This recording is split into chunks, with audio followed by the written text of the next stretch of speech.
can find your seat, we're going to continue on here.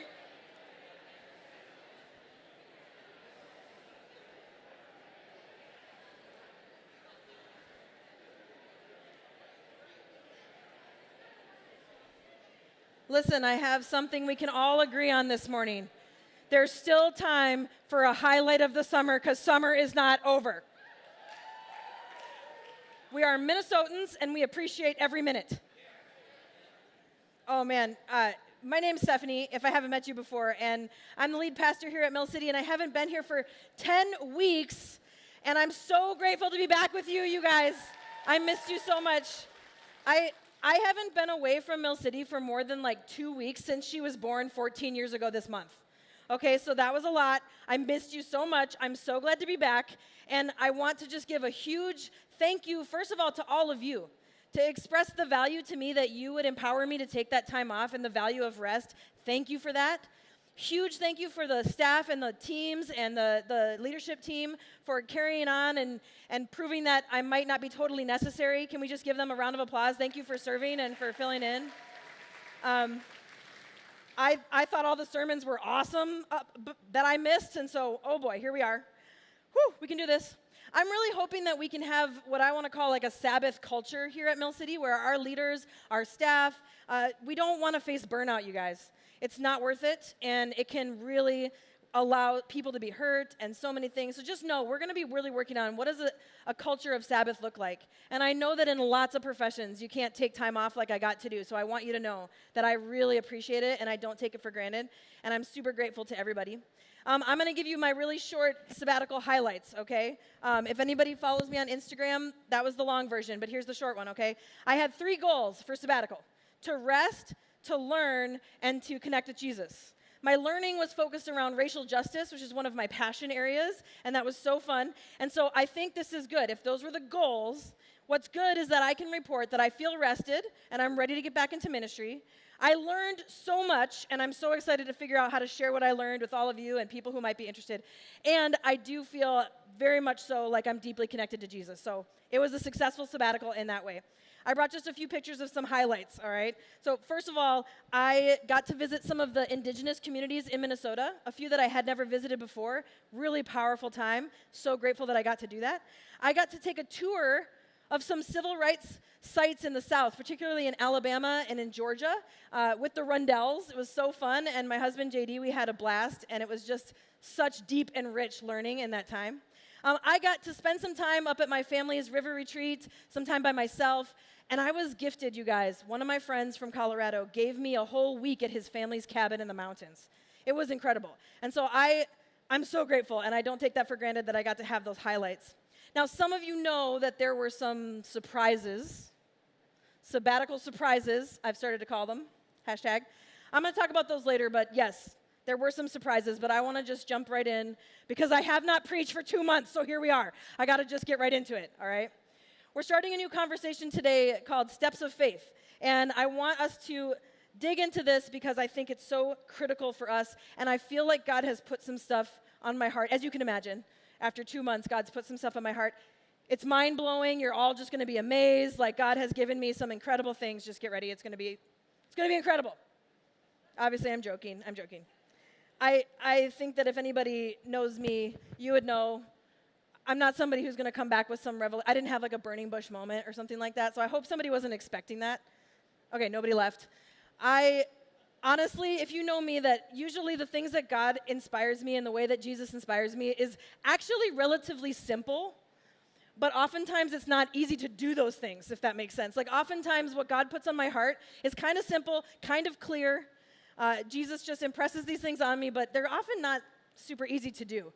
And isn't that so with the life of faith so often? In the life of faith, it feels like sometimes we overcomplicate it at times. But the truth is that it is hard to take steps of faith sometimes, isn't it? Sometimes even baby steps, depending on what season you are in life, it is difficult to take steps of faith in your life. And maybe there's been times when it's been easy for you, but I think we're in a season maybe culturally where it's difficult for us to be able to take steps of faith. I mean, it's difficult to have faith in almost anything these days. folks don't have faith in the government, in leaders, in corporations, in organizations, in institutions, in the church. People don't have faith in these things. And so I would say that's understandable. It's become clear to me how difficult and increasingly difficult it is to trust people. If you feel that tension with me, then I think you know what it's like to see trust being broken. And sometimes when that trust is broken in different ways, it's devastating, isn't it? Devastating realities to the trust being broken. We struggle to trust each other. And I think if we're honest, we struggle to be trustworthy at times. And so here's what I think is happening. I think our faith muscle is kind of atrophying. Like we have some muscle atrophy when it comes to our faith muscles, if that makes sense. And I see both a challenge and an opportunity in that. The challenge is that it's difficult to live in a world where you're not sure if you can trust others around you, isn't it? It's difficult to live in a world where it feels like trust cannot be assumed. But here's the opportunity, and I believe this opportunity is a really good one for us. The opportunity for us is to center ourselves on the one in whom we completely can put our trust in, and that's Jesus. Like to me, the opportunity when it's so obvious how difficult it is to put your faith in almost everything else, the opportunity is that we see so clearly how we can put our faith in the person of Jesus and center ourselves on the person of Jesus and his relationship with us in our lives. The only being that we can totally and completely trust, even when we can't trust ourselves, is Jesus. So in this conversation, this steps of faith conversation, I want to invite you, wherever you're at in faith. I know that some people might be not in a place of faith right now, but you're here, and that's okay. I know some of you might be feeling like you're in a great season in your faith, and then there's people who are everywhere in between, and you're all welcome here. And wherever you find yourself in that story, I want to invite you to consider what steps can you take one day at a time to exercise your faith muscles. How can we exercise these faith muscles to regularly live out a life of faith? And of course, I'm going to invite us to say, regularly live out a life of faith centered on our relationship with Jesus and the person of Jesus we see in Scripture. And so for these next 5 weeks, we are going to focus on this idea of taking steps of faith, whether it's the beginning of steps of faith or a lifelong steps of faith. We're going to look at Jesus' words. We're going to go right to what he said and his life in the Gospels. When it comes to the invitations of faith steps that we have, let's look at what Jesus talked about. And let's say, what invitations does Jesus have for his first followers, and what does that mean for us as we try to follow Jesus in this world today? And so we're going to look today at the beginning. Where do you start? Where do you start with a life of faith? Where do we start every day when it comes to a life of faith? That's what we're going to look at. So turn with me to Luke 14. That's where we're going to jump in today, in the middle of Jesus' ministry, cataloged by Luke, one of his disciples. And as we look at these words today, I'm going to be honest with you, I'm coming in hot after sabbatical. I think Luke chapter 14 has the most challenging thing that Jesus ever says in the whole Gospels, in my opinion. All right, so coming in hot. What did you expect? If you know me, you're like, all right, here she is. All right, so here's one of the most challenging things, but I'm going to give you one caveat.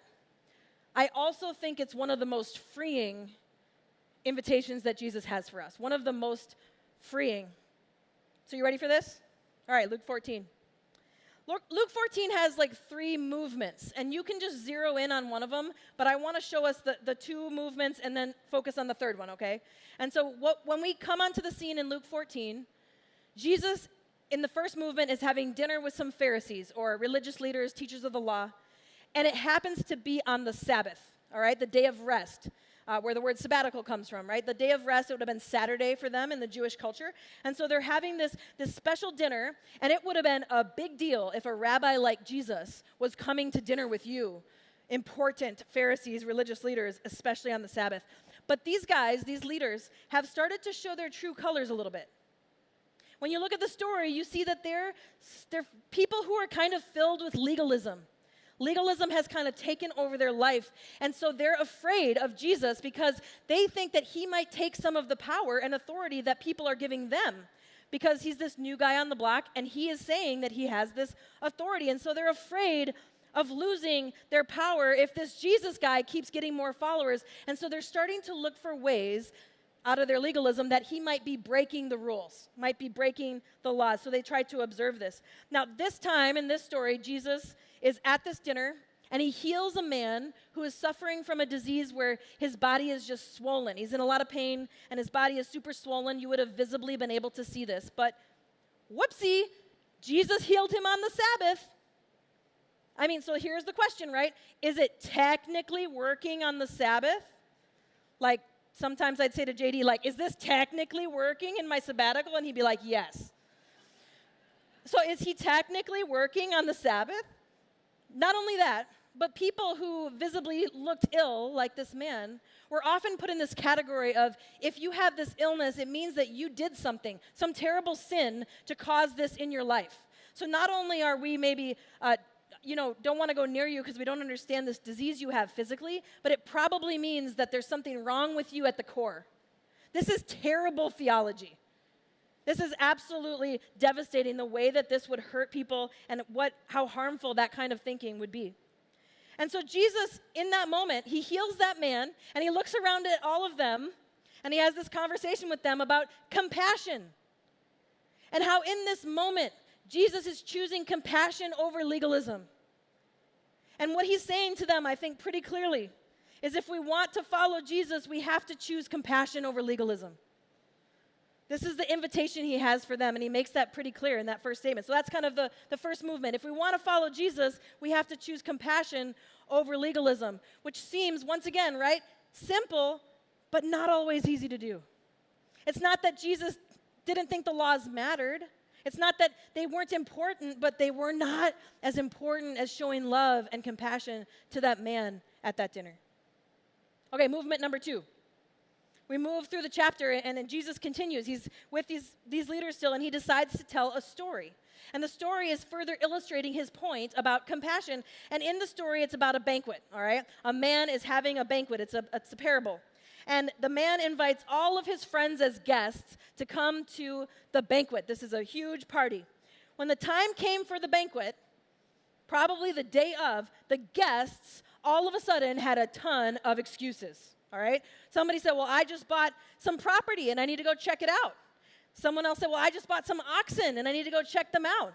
And some people were like, we just got married and we have to go check some things out. Excuses. Now, this is, in this culture, in first century culture, they RSVP'd, you guys, all right? So these people had RSVP'd, yes, y'all, and now they are canceling on the day of. Some of you are bothered by that way of, like, thinking about that alone is giving some of you anxiety. Others are like, what's the big deal? It is a big deal. And so Jesus continues. The man hosting the banquet is sad. He's even mad. He's disappointed in his friends. These are supposed to be his friends. Instead of letting the food go bad, he sends his servants out into the street. It says in verse 21, this is what the man encourages them to do. It says, go out quickly into the streets and the alleys of the town and bring in the poor and the crippled and the blind and the lame. And then it says that after all those people came, there was still more seats. And so the master told his servant, go out into the roads, in verse 23, go out onto the roads and the country lanes and compel them to come in so that my house will be full. We need to realize something here that might not be obvious to us, and that at that time, there were people that were considered so outcast by society that they never even came into the town. That they were out on the outskirts of town because that's where they belonged, according to the people who had the most power. We might say something like the other side of the tracks or phrases like that, and those phrases come up in our lives because we're tempted to believe that it's true, that there's this those people and those places reality that's not true as a Jesus follower. But here we have to admit that we fall into that thinking too. And these people at this time, right, those people, with their poverty and their diseases, they probably did something to bring it on themselves. That would have been the mentality. That would have been the worldview. They did something to deserve it. What a harmful and inaccurate way of viewing people. And you can see in many records that it led to deep oppression of people facing disease and facing poverty. And so Jesus is saying, anybody can come to my party, but not if you go back on your RSVP, okay? But let's not miss the everybody can come part. Jesus is telling a story here that says absolutely everyone, not only did they go into the streets and the alleys, but the towns, outside the town to invite people in. So movement number 2, if we want to follow Jesus, we need to show up to his invitation. And everybody's invited, no matter what. So Luke 14, movement 1, if we want to follow Jesus, we have to choose compassion over legalism. Number 2, if we want to follow Jesus, we got to show up to his invitation. So finally, we get to movement 3. This is where things get real, okay? Jesus gets really serious here, and I think you're going to see what I mean. And this is where this part that I said, I think the most challenging thing that he says is right here in verse 25. So if you have a Bible, you can follow along. We'll put it on the screen. Large crowds were traveling with Jesus, and turning to them, just imagine this, large crowds are following. He turns around and he says, if anyone comes to me and does not hate father and mother, wife and children, brothers and sisters, yes, even their own life, such a person cannot be my disciple. And whoever does not carry their cross and follow me cannot be my disciple. Let's stop there for a minute. Hate, I mean, that's a pretty intense word, right? We'll talk more about that. And then he starts talking about carrying a cross. Now notice, this is Luke 14. This is the middle of this story that Luke is telling. The cross hasn't been mentioned. I mean, the cross comes up in chapter 23. So Jesus is saying something really intense. He's turning around to these people, and he's saying this really high bar for what it means to be a disciple. And then he starts talking about capital punishment and the death penalty out of nowhere, it would have seemed. This is so intense. Do you see what I'm saying? Like, what happened to the invitation to the amazing dinner party? How did we get here so fast? This is what happens. And then Jesus gives 2 illustrations to make his point. In verse 28, listen to this first illustration. Suppose one of you wants to build a tower. Won't you first sit down and estimate the cost to see if you have enough money to complete it? For if you lay the foundation and are not able to finish it, everyone who sees it will ridicule you, saying, this person began to build and wasn't able to finish. Now, that would be embarrassing, right? Like, that's a bummer story. Like, you started, you couldn't finish. Some of us have houses like that on our blocks, right? Supply chain problems. But here's what people in the first century would have been thinking about. Scholars think that the people who were listening to Jesus tell this, the crowd, right? They would have immediately thought of about how just a few years prior in Rome, there was an amphitheater that had collapsed. And people think 20,000 people died because this amphitheater collapsed, and everybody would have known about this. Why did the amphitheater collapse? Because they ran low on money and they started to use wood and supplies that could not hold thousands of people. And it went from something that was embarrassing to something that was dangerous. And at least 20,000 people died. You can look up this story. It's really, really hard to imagine. So then Jesus, once again, we're just like layering on the intensity, aren't we? So then he tells another story, as if it wasn't quite intense enough in verse 31. Or suppose a king is about to go to war against another king. Won't he first sit down and consider whether he is able with 10,000 men to oppose the one coming against him with 20,000? If he is not able, he will send a delegation while the other is still a long way off and will ask for terms of peace. What does that mean? Yeah, they're going to quit, right? In the same way, those of you who do not give up everything cannot be my disciples. In the same way, those of you who do not give up everything cannot be my disciples. So there's that last story. If you can't win the battle, you shouldn't start the war, right? Once again, there was something that had just happened that everybody would be thinking about. The leader, the leader in Galilee, very familiar place, had gone up against another leader, and they had been defeated really in terrible ways. And so that defeat would have been on everybody's minds. See how important it is to know what they would have been thinking about at that time? So Jesus is kind of just like layering it on, and then he finishes with this really intense reality. So do you see what I'm saying about how this might be one of the most challenging passages when it comes to everything that Jesus says? Like, I think maybe I've heard just a few sermons on this, and there's a reason why, right? But I also said it was the most freeing, didn't I? Some of you are like, I'm about to bet money on something that this is not going to get freeing. How are we getting there? Trust me. Let me try to unpack this just a little bit. So we see that Jesus is on the move, right?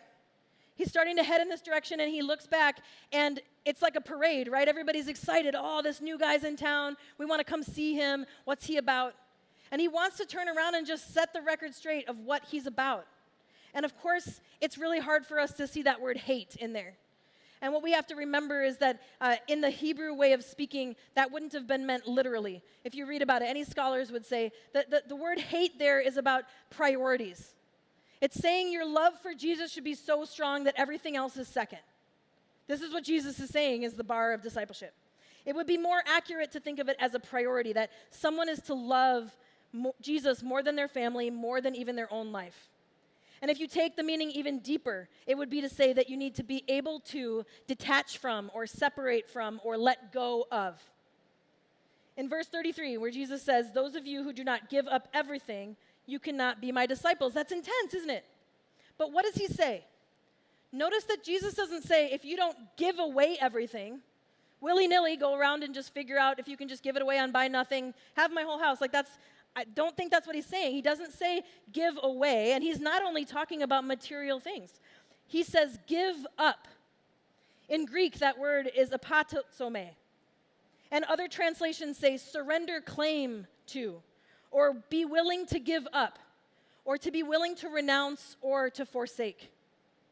So what Jesus is saying here is you have to be willing to let go of all you have, all your stuff, all your family, even your own life. You have to be willing to carry a cross. This is Jesus saying it's not going to be easy.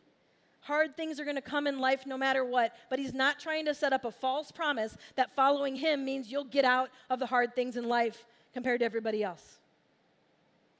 If you want to follow Jesus, you have to be open-handed, and you have to be willing to surrender everything. This is why Jesus is using such hyperbolic language, so that nobody can say, but you don't mean this, right, Jesus? He's like, no, everything. Your resources, your relationships, your life, your very life. Give up, surrender claim to.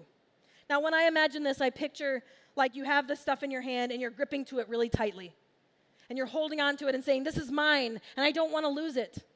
And I find myself in this place a lot in life. I don't want to let go. But here's what I think Jesus is saying. I'm not telling you to let go and walk away from these things. I'm saying let them go. You can hold them, but while you hold them, you recognize that they are not yours. And here's where I think this can be freeing for us. I told you I'd get to the freeing part.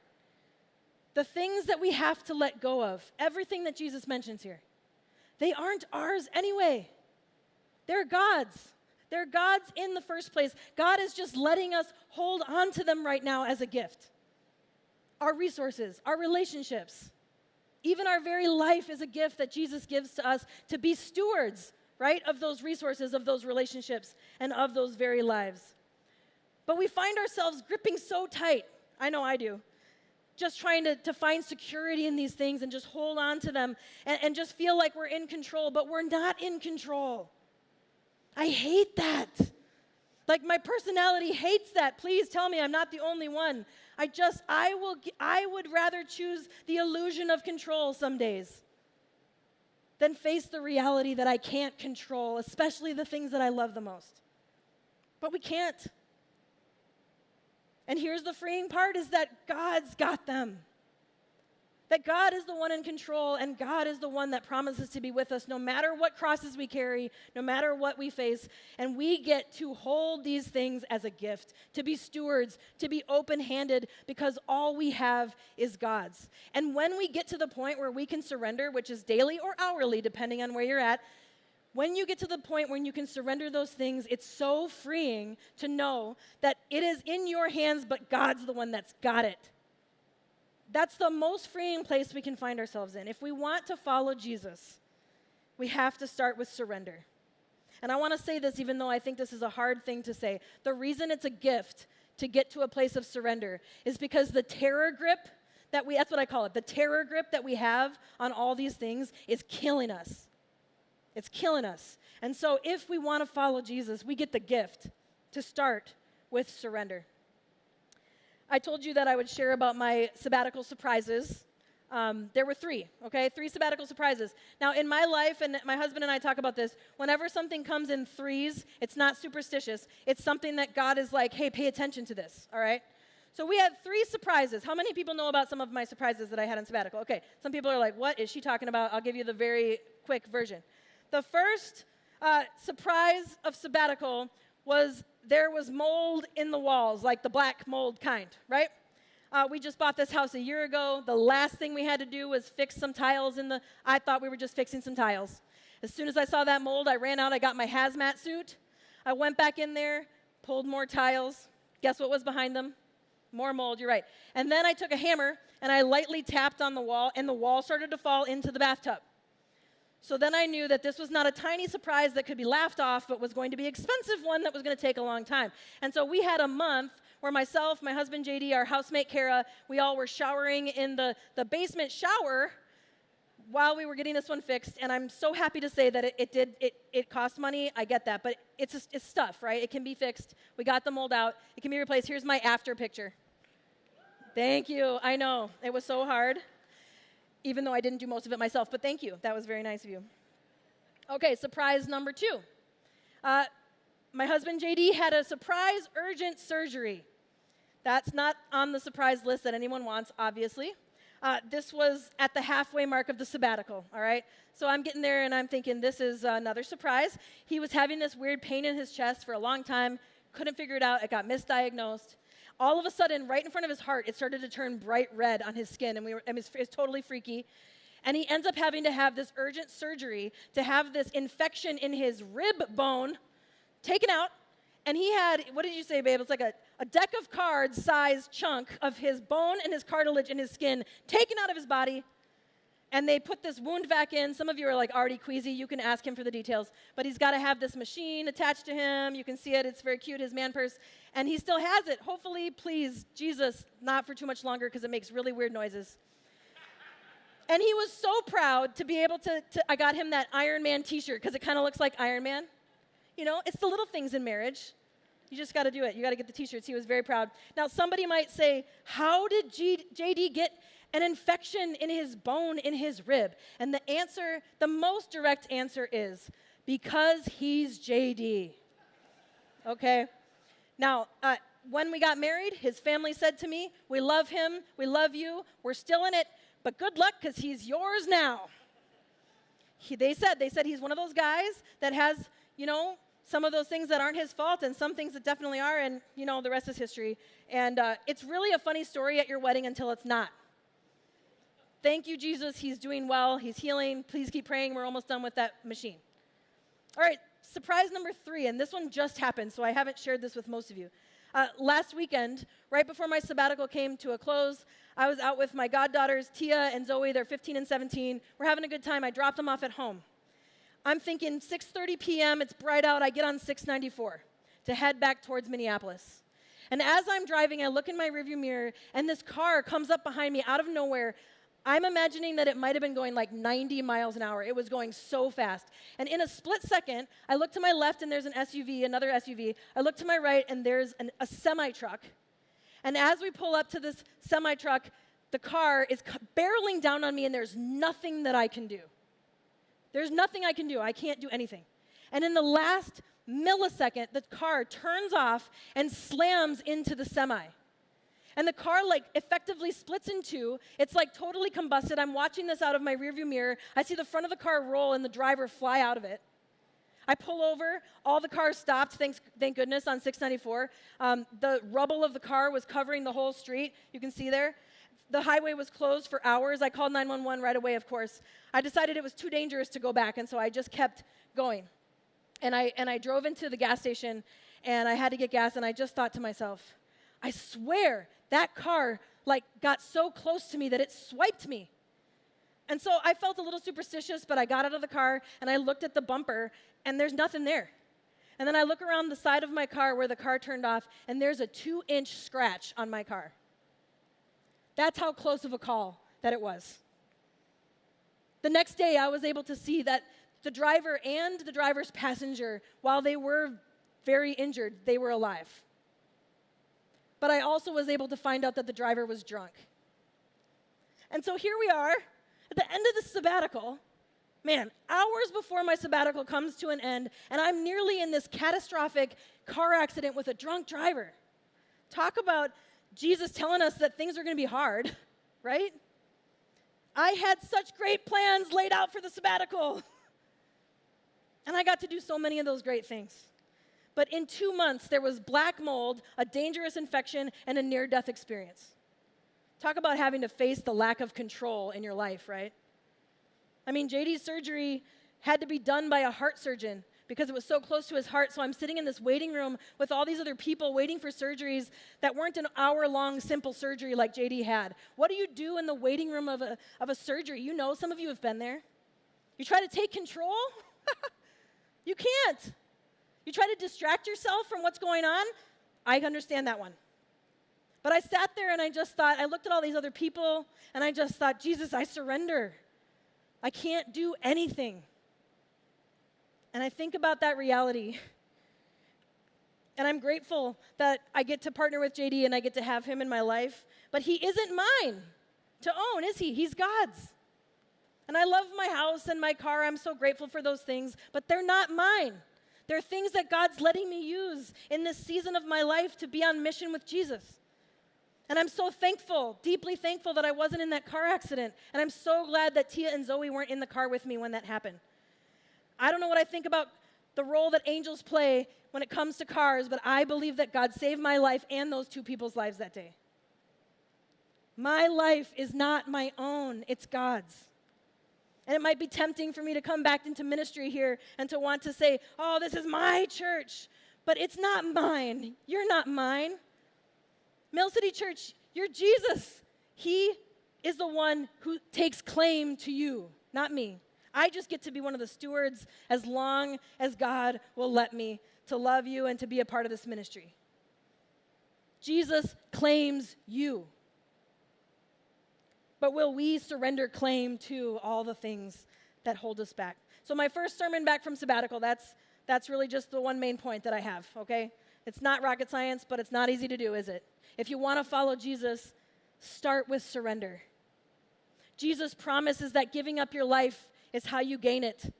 Jesus promises that life in him can be full and purposeful in this life and forever in eternity. Jesus promises to carry for us all of that burdens us. Jesus gives us the Holy Spirit to guide us through our life. And Jesus forgives us and sets us free and loves us like no other love we could possibly experience.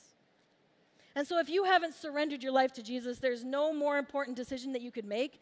We would love to talk to you about that. There'll be people here on the prayer team that could talk to you if you have questions about that. If you're online, just anywhere, any contact information, we will drop everything to talk to people about what it looks like to surrender to Jesus. And for everybody else, whether you've been following Jesus for 6 weeks or 6 days or 6 years or 6 decades, every day has to start with surrender. I'm going to invite the band to come up, and we have a gift for you that Ashish and I created to try to help us do this. Because like I said, it's simple, but it's not easy to do. And I think the number one thing we need is to be able to be reminded that there's freedom in surrender and giving our life to Jesus on a daily basis or hourly, like I said, wherever you're at. And so if you go to this website, we have a playlist. Ashish made a playlist of songs about surrender. I know music's not everybody's thing, but I know for me, I've already gone to this playlist like 4 times just in this week back to work. Like just, all right, Jesus, here we are. I said to Ashish, how long is the playlist? He said it's 4 hours. And he's like, what? I think we have a lot to surrender. All right. Wise man, wise man. Now, there's also a couple of like images you can put on your phone or on your desktop background, just whatever it takes to remind you. So what is that for you? Do you need to put a reminder in your phone? Do you need to tell like your Alexa or your Roomba to tell you, to remind you? Whatever. Just seriously though, this is so critical that we figure out how we can remind ourselves that if we start with surrender one step at a time, when we look forward in the next 2 months, when we look forward in the next 2 years, there's going to be some incredible things. There's also going to be some surprises, and they're not all going to be good. But if we start with surrender, it will make all the difference in our lives. And so as you come up for communion later, I made this little tag for you too that just says start with surrender and has the website. Put it somewhere to remind you to start with surrender. If we start with surrender, if we live a life centered on Jesus, then no matter what we face in life, it will make all the difference knowing that Jesus is the one that's got this. Jesus is the one that's got it no matter what the future may hold. And so as we go into this time of worship, let it be a time of surrender for you, wherever you find yourself in your steps of faith today.